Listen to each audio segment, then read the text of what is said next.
स्वागत है आपका आज के एपिसोड में। चलिए शुरुआत करते हैं पिछले अभ्यास प्रश्न के साथ। निम्नलिखित में से कौन सा कथन कुशल बाजार परिकल्पना को सर्वोत्तम रूप से प्रतिबिंबित करता है?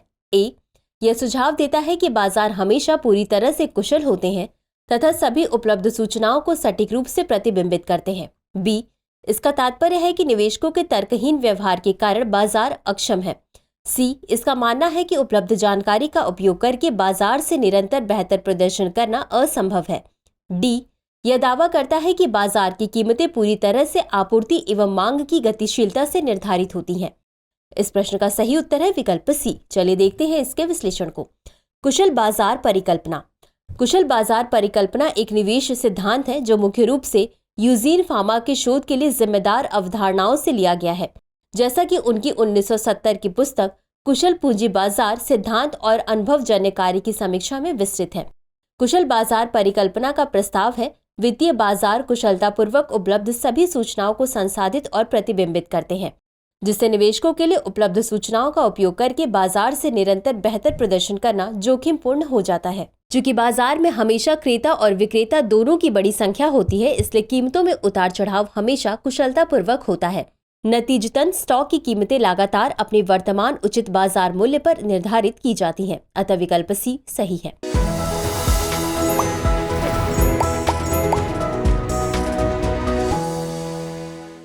तो चलिए शुरुआत करते हैं आज के एपिसोड की पहले प्रश्न के साथ। निम्नलिखित में से कौन सा भारतीय खाद्य सुरक्षा और मानक प्राधिकरण यानी FSSAI की एक पहल नहीं है? A, heart attack rewind. B, राज्य खाद्य सुरक्षा सूचकांक। C, eat right India movement. D, good food good farming movement. इस प्रश्न का सही उत्तर है विकल्प डी। चलिए देखते हैं इसके विश्लेषण को। हार्ट अटैक रिवाइंड यह FSSAI का पहला जन मीडिया अभियान था।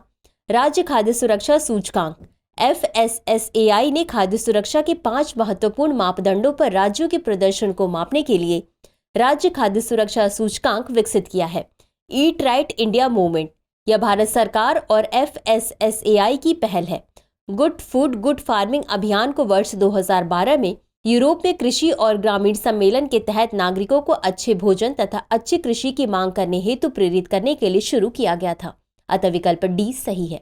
अगला प्रश्न है, निम्नलिखित कथनों पर विचार कीजिए। कथन 1, गरीबी के आकलन पर सलाह देने के लिए नीति आयोग द्वारा डॉक्टर NC सक्सेना समिति की स्थापना की गई थी। कथन 2, समिति ने सिफारिश की कि BPL स्थिति के हकदार लोगों का प्रतिशत बढ़ाया जाना चाहिए। उपर्युक्त कथनों के संदर्भ में निम्नलिखित में से कौन सा सही है? ए, कथन 1 और कथन 2 दोनों सही है तथा कथन 2 कथन 1 की सही व्याख्या है। बी, कथन 1 और कथन 2 दोनों सही है किंतु कथन 2 कथन 1 की सही व्याख्या नहीं करता है। सी, कथन 1 सही है किंतु कथन 2 गलत है। डी, कथन 1 गलत है किंतु कथन 2 सही है। इस प्रश्न का सही उत्तर है विकल्प डी। चलिए देखते हैं इसके विश्लेषण को। गरीबी का आकलन ग्रामीण विकास मंत्रालय द्वारा BPL जनगणना के लिए उपयुक्त पद्धति पर सलाह देने के लिए डॉक्टर NC सक्सेना समिति की स्थापना की गई थी, न कि गरीबी के आकलन के लिए। अतः कथन 1 सही नहीं है। डॉक्टर NC सक्सेना समिति ने सिफारिश की कि BPL स्थिति के हकदार लोगों का प्रतिशत संशोधित करके कम से कम 50% किया जाना चाहिए। अतः कथन 2 सही है। समिति ने राज्य स्तरीय गरीबी अनुमान में भी आनुपातिक वृद्धि का सुझाव दिया है। अतः विकल्प डी सही है, क्योंकि कथन 1 सही नहीं है तथा कथन 2 सही है।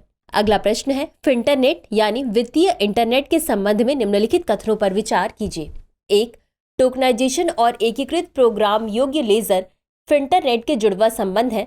2, इसके तहत भौतिक संपत्तियों को छोड़कर सभी वित्तीय संपत्तियों को टोकन दिया जाएगा और प्रोग्राम योग्य एकीकृत बही खातों पर इसे रखा जाएगा। 3, ये टोकन एकीकृत बही खाता और प्रोग्राम योग्य प्लेटफॉर्मों पर हस्तांतरणीय है। उपर्युक्त में से कौन सा या कौन से कथन सही है या सही है? ए, केवल 1 और 3। बी, केवल 2। सी, केवल 3। डी, 1, 2 और 3। इस प्रश्न का सही उत्तर है विकल्प ए, केवल 1 और 3। चलिए देखते हैं इसके विश्लेषण को। फिंटरनेट यानी वित्तीय इंटरनेट, टोकनाइजेशन और एकीकृत प्रोग्राम योग्य लेजर फिंटरनेट के जुड़वा संबंध है। अतः कथन 1 सही है। बैंक जमा, स्टॉक, म्यूचुअल फंड इकाइयों, सभी प्रकार की प्रतिभूतियों और भौतिक संपत्तियों सहित सभी वित्तीय संपत्तियों को टोकन दिया जाएगा तथा इन्हें प्रोग्राम योग्य एकीकृत बही खातों पर रखा जाएगा। अतः कथन 2 सही नहीं है। ये टोकन एकीकृत बही खाता और प्रोग्राम योग्य प्लेटफॉर्मों पर हस्तांतरणीय है। अतः कथन 3 सही है। अगला प्रश्न है, वस्तु एवं सेवा कर नेटवर्क यानी जीएसटीएन के संबंध में निम्नलिखित में से कौन सा कथन सही है? 1. जीएसटीएन एक निजी कंपनी है जिसका गठन कंपनी अधिनियम 2013 के तहत किया गया है। 2. जीएसटीएन जीएसटी पोर्टल की संपूर्ण आईटी प्रणाली का प्रबंधन करता है। 3. निजी बैंकों और वित्तीय संस्थानों की जीएसटीएन में 51% हिस्सेदारी है एवं शेष 49% हिस्सेदारी केंद्र सरकार के पास है।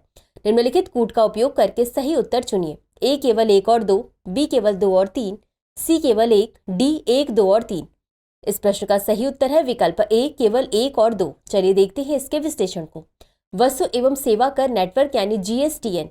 जीएसटीएन एक निजी कंपनी है जो कंपनी अधिनियम 2013 की धारा 8 के तहत शुरू की गई है, अतः कथन 1 सही है। जीएसटीएन जीएसटी पोर्टल की संपूर्ण आईटी प्रणाली का प्रबंधन करता है। यह जीएसटी से संबंधित सभी वस्तुओं का मूल डेटाबेस है, अतः कथन 2 सही है। निजी बैंकों और वित्तीय संस्थानों की जीएसटीएन में 51% हिस्सेदारी है एवं शेष 49% हिस्सेदारी केंद्र व राज्य सरकारों के बीच समान रूप से विभाजित है, अतः कथन 3 सही नहीं है। अगला प्रश्न है, निम्नलिखित कथनों पर विचार कीजिए। कथन 1, कोर मुद्रास्फीति का आशय वस्तुओं और सेवाओं की कीमतों में परिवर्तन है, लेकिन इसमें खाद्य पदार्थ तथा ऊर्जा क्षेत्रों को शामिल नहीं किया गया है। कथन 2, खाद्य पदार्थ और ऊर्जा की कीमतों को इस गणना से बाहर रखा गया है क्योंकि उनकी कीमतें बहुत अस्थिर हो सकती हैं या इनमें काफी अधिक उतार चढ़ाव हो सकता है। उपर्युक्त कथनों के संबंध में निम्नलिखित में से कौन सा सही है? ए, कथन 1 और कथन 2 दोनों सही है तथा कथन 2 कथन 1 का सही व्याख्या करता है। बी, कथन 1 और कथन 2 दोनों सही है किंतु कथन 2 कथन 1 का सही व्याख्या नहीं करता है। सी, कथन 1 सही है किंतु कथन 2 गलत है। डी, कथन 1 गलत है किंतु कथन 2 सही है। इस प्रश्न का सही उत्तर है विकल्प ए। चलिए देखते हैं इसके विश्लेषण को। कोर मुद्रास्फीति। कोर मुद्रास्फीति का आशय वस्तुओं और सेवाओं की कीमतों में परिवर्तन है, लेकिन इसमें खाद्य पदार्थ तथा ऊर्जा क्षेत्रों को शामिल नहीं किया गया है, अतः कथन 1 सही है। खाद्य पदार्थ और ऊर्जा की कीमतों को इस गणना से बाहर रखा गया है क्योंकि उनकी कीमतें बहुत अस्थिर हो सकती हैं या इनमें काफी अधिक उतार चढ़ाव हो सकता है, अतः कथन 2 सही है। खाद्य पदार्थ और ऊर्जा की कीमतें बढ़ने पर भी उनकी मांग में ज्यादा बदलाव नहीं होता है, अतः विकल्प ए सही है क्योंकि कथन 1 और कथन 2 दोनों सही हैं तथा कथन 2 कथन 1 का सही स्पष्टीकरण है।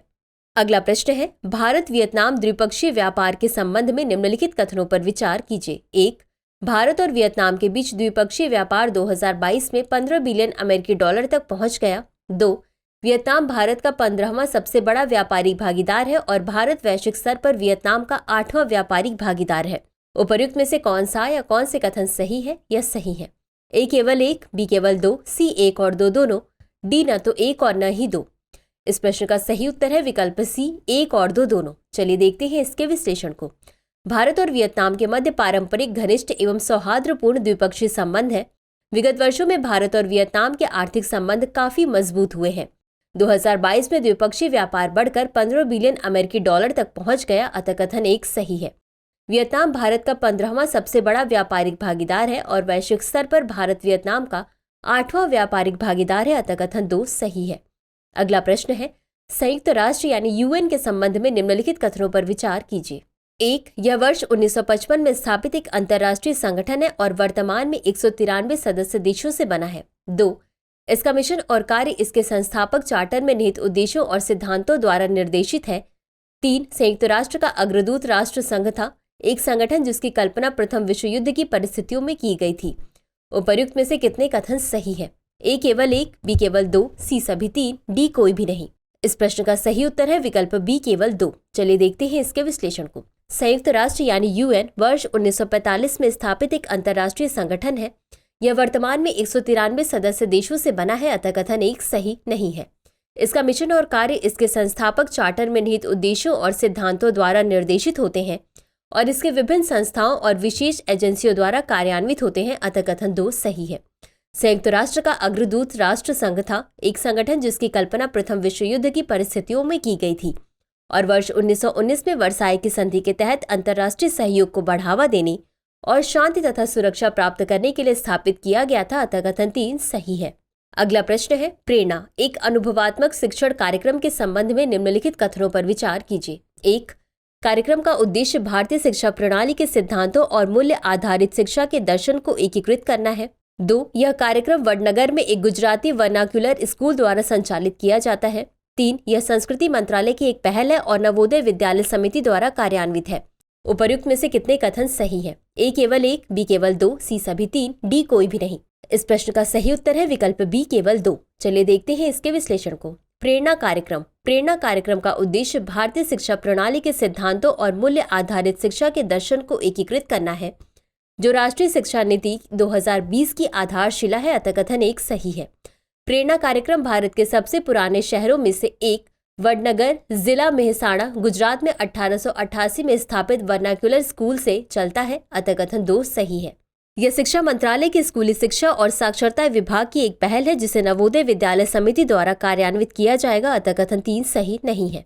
अगला प्रश्न है, अरोरा के संबंध में निम्नलिखित कथनों पर विचार कीजिए। 1. अरोरा चमकदार और रंगीन रोशनी है जो अंतरिक्ष में आवेशित सौर हवाओं एवं पृथ्वी के मैग्नेटोस्फीयर के बीच सक्रिय संपर्क के कारण बनती है। 2. उत्तरी गोलार्ध में इस घटना को अरोरा बोरियालिस तथा दक्षिणी गोलार्ध में इसे अरोरा ऑस्ट्रेलिस कहा जाता है। उपर्युक्त में से कौन सा या कौन से कथन सही है? यह सही है। A केवल 1, B केवल 2, C 1 और 2 दोनों, D न तो 1 और न ही 2। इस प्रश्न का सही उत्तर है विकल्प C 1 और 2 दोनों। चलिए देखते हैं इसके विश्लेषण को। अरोरा चमकदार और रंगीन रोशनी है जिसे अंतरिक्ष में आवेशित सौर हवाओं एवं पृथ्वी के मैग्नेटोस्फीयर के बीच सक्रिय संपर्क के कारण बनती है। अतः कथन 1 सही है। वे तब घटित होते हैं जब सौर घटनाएं आवेशित कणों को अंतरिक्ष में लेकर जाती हैं, जो पृथ्वी के चुंबकीय क्षेत्र में फंस जाते हैं और वायुमंडलीय परमाणुओं के साथ संपर्क करते हैं, जिसके परिणाम स्वरूप अंततः भूचुंबकीय तूफान के साथ ऑरोरा का निर्माण होता है।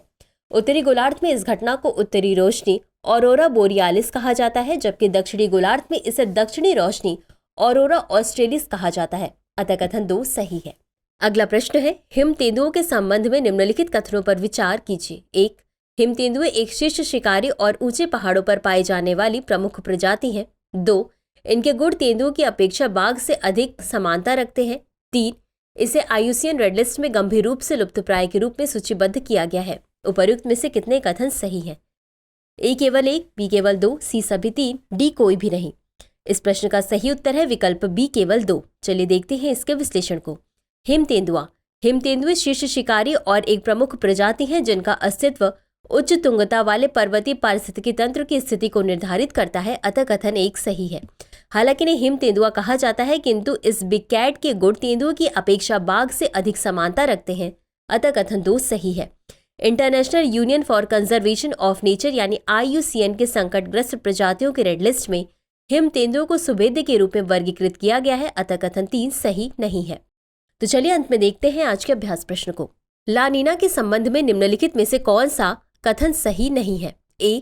लानीना घटनाओं के दौरान व्यापारिक पवन सामान्य से अधिक तेज होती है, जो अधिक गर्म जल को एशिया की ओर प्रवाहित करती है। B. इससे दक्षिण अमेरिका के उष्णकटिबंधीय पश्चिमी तट के साथ सतह महासागर का जल का तापमान शीत हो जाता है। C. लानीना वर्ष भारत में वर्षा में वृद्धि से जुड़ा हुआ है। D. लानीना की समयावधि 1 वर्ष से अधिक नहीं है।